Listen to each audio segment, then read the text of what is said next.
বর্তমান ও প্রাক্তন যুব আন্দোলনের নেতা কর্মীদের উপস্থিতিতে এদিন স্থানীয় জোড়াই মোড় এলাকা থেকে আসাম বাংলা রোড হয়ে প্রায় 13 কিলোমিটার পর্যন্ত হয় মিছিল।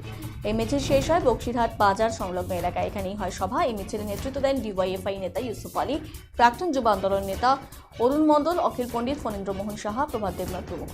এদিন এই সভায় বক্তব্য রাখেন ডিওয়াইএফআই কোচবিহার জেলা সভাপতি শম্ভু চৌধুরী, যুব নেতা ইউসুফ আলী, প্রাক্তন যুব আন্দোলনের নেতা অসীম সাহা, ইনসাফ যাত্রায় কোচবিহার থেকে কলকাতা স্থায়ী পদযাত্রী দীনবন্ধু বর্মন প্রমুখ। সভা পরিচালনা করেন সন্তোষ দাস।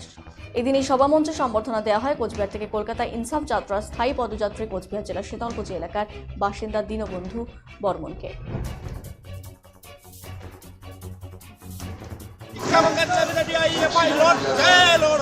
আজকে আমাদের ভারতের গণতান্ত্রিক যুব ফেডারেশন বক্সিরহাট লোকাল কমিটির উদ্যোগে আমাদের আগামী 7ই জানুয়ারি পশ্চিমবঙ্গ রাজ্য কমিটির ডাকে ব্রিগেড সমাবেশ, যৌবনের ডাকে জনগণের ব্রিগেড, যে গোটা রাজ্য জুড়ে যে দুর্নীতি, এই দুর্নীতির বিরুদ্ধে এবং বেকার যুবকের কাজ নেই, গোটা রাজ্য গোটা দেশের বেকার যুবকরা আজকে কাজ পাচ্ছে না। রাজ্যের সরকার, দেশের সরকার, এই সরকার নির্বাচিত হওয়ার আগে যে প্রতিশ্রুতি দিয়েছিল, কেন্দ্রের সরকার বলেছিল বছরে 2 কোটি, রাজ্যের সরকার বলেছিল বছরে 2 লক্ষ চাকরি দেবে।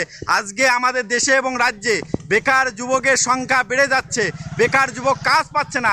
এই কাজের দাবিতে আমাদের ব্রিগেড সমাবেশ আগামী 7ই জানুয়ারি। এই ব্রিগেড সমাবেশ